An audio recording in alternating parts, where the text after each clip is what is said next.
3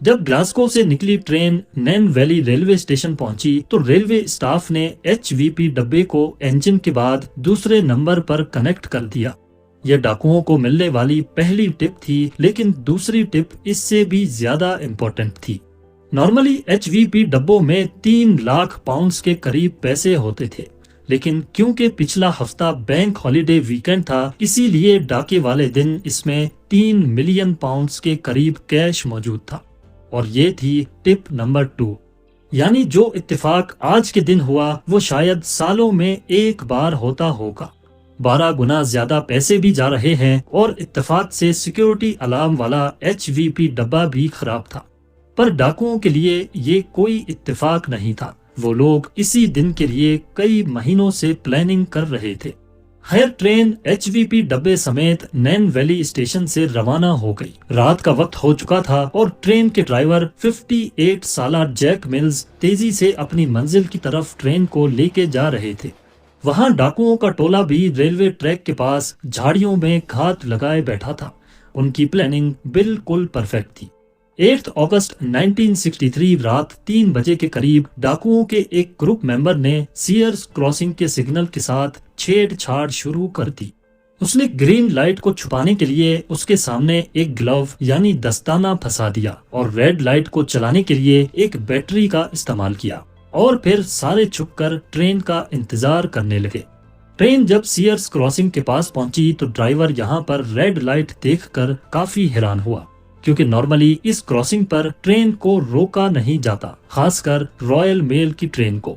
خیر، Jack mills نے break لگائی اور ٹھیک سے سگنل پر ہی ٹرین کو روک دیا۔ اچانک ہر طرف ایک خاموشی سی چھا گئی۔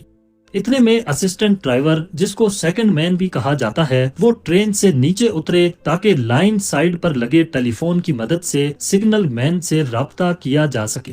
جب انہوں نے سگنل پر لگے ٹیلی فون کو اٹھایا تو معلوم پڑا کہ اس کی لائن ہی کٹی ہوئی ہے، جو کہ ڈاکوؤں کے پلان کا ہی حصہ تھا۔ ابھی سیکنڈ مین واپس پلٹ کر انجن کی طرف جانے ہی والا تھا کہ جھاڑیوں سے ڈاکو نکلے اور انہوں نے اس کو قابو کر لیا۔ کچھ ڈاکو انجن کی دونوں سائیڈوں سے اوپر چڑھ گئے اور ڈرائیور کو قابو کرنے کی بھی کوشش کی۔ جب جیک ملز نے مزاحمت کی تو ایک ڈاکو نے لوہے کی راڈ ان کے سر پر ماری اور وہ ڈرائیونگ سیٹ پہ ہی بے ہوش ہو گئے۔ ڈاکو پوری پلاننگ کے ساتھ آئے تھے۔ جس وقت اوپر انجن میں یہ ہنگامہ ہو رہا تھا، اسی وقت کچھ ٹیم ممبرز نے انجن کے بعد پہلے 2 ڈبوں کو باقی ٹرین سے الگ کر دیا۔ ان کا پلان ٹرین کو ہی یہاں سے دور لے کے جانا تھا، پر آخر کہاں؟ سیئرز کراسنگ سے قریب 1 کلومیٹر دور برائیڈکو برج تھا، اور وہیں پر ڈاکوؤں کی ٹرک موجود تھی۔ وہ اپنے ساتھ ایک ریٹائرڈ ریلوے ڈرائیور کو بھی لائے تھے، جس کا کام ٹرین کو برائیڈکو برج تک لے کے جانا تھا۔ یہاں تک جو کچھ ہوا وہ ٹھیک پلان کے مطابق تھا، پر اب ڈاکوؤں کو پہلی مصیبت کا سامنا کرنا پڑا۔ وہ اپنے ساتھ جو ڈرائیور لائے تھے وہ اس نئے انجن کے کنٹرولز دیکھ کر ہی گھبرا گیا، کیونکہ اس نے کبھی یہ انجن آپریٹ ہی نہیں کیا تھا۔ مجبوراً ڈاکوؤں نے جیک ملز کو ہوش میں لانے کی کوشش کی اور اسے مجبور کیا کہ وہ ٹرین کو 1 کلومیٹر دور لے کے چلے۔ اب انجن اور 2 ڈبے دوبارہ سے چلنے لگے اور 1 کلومیٹر دور برائیڈکو برج پر جا کر اسے رکوا دیا گیا۔ اس دوران ٹرین کے باقی ڈبے جو پیچھے رہ گئے تھے، ان میں موجود اسٹاف کو معلوم ہی نہیں تھا کہ ٹرین کیوں رکی ہے۔ برائیڈکو برج پہنچ کر ڈاکوؤں نے HVP ڈبے کے دروازے کو توڑا اور اندر گھس کر 5 اسٹاف ممبرز کو ٹھیک ٹھاک چوٹیں پہنچائیں اور انہیں منہ کے بل رسیوں سے باندھ کر لٹا دیا اور اپنی کارروائی شروع کر دی۔ HVP ڈبے میں ٹوٹل 128 بوریاں کیش سے لت پت بھری ہوئی تھی۔ یہ 1 پاؤنڈ، 5 پاؤنڈز اور 10 شلنگ کے نوٹ تھے۔ ان کا ٹوٹل وزن قریب 2.5 ٹن کے برابر تھا۔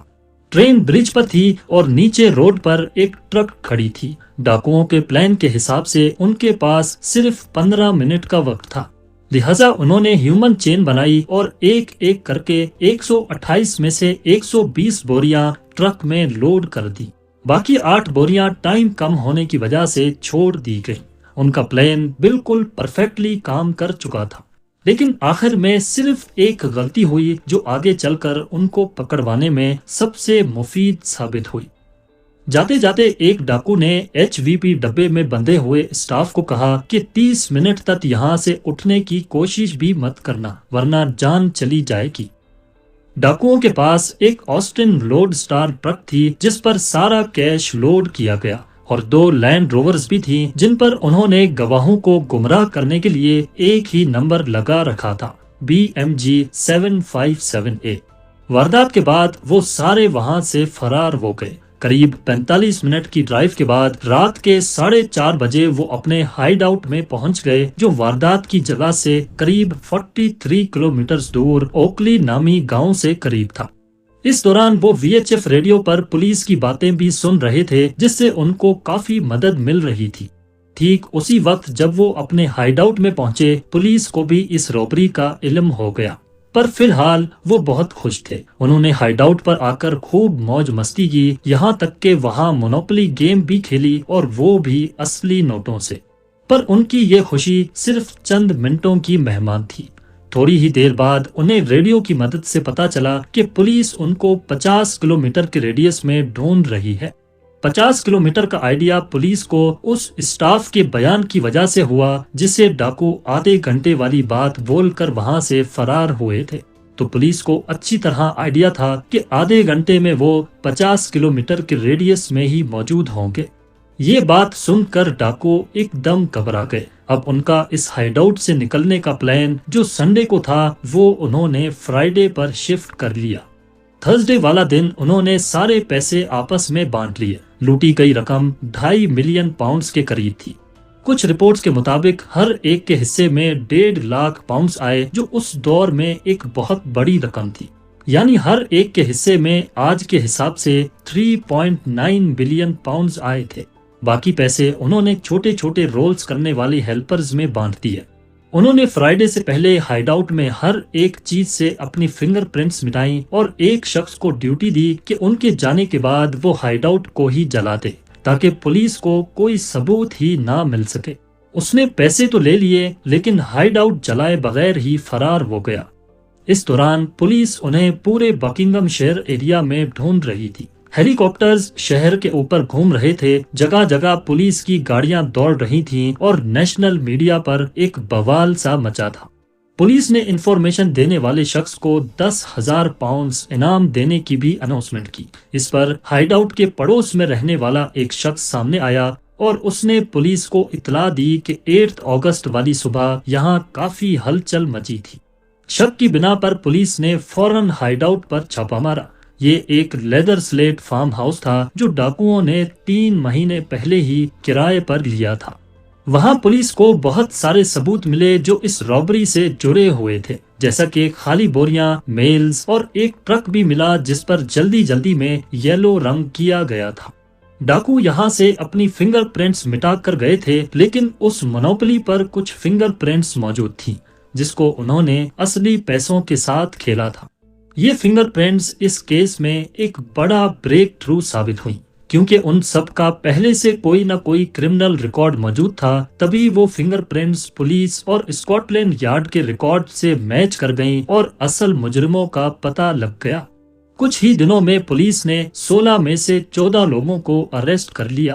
صرف 2 لوگ ہی پولیس سے بچ پائے جس میں ایک ریپلیسمنٹ ٹرین ڈرائیور تھا جس کا اصل نام کسی کو بھی پتہ نہیں تھا، اور دوسرا رائل میل کا وہ سینئر سیکیورٹی آفیسر جس کی مخبری پر یہ سارا پلان بنایا گیا تھا۔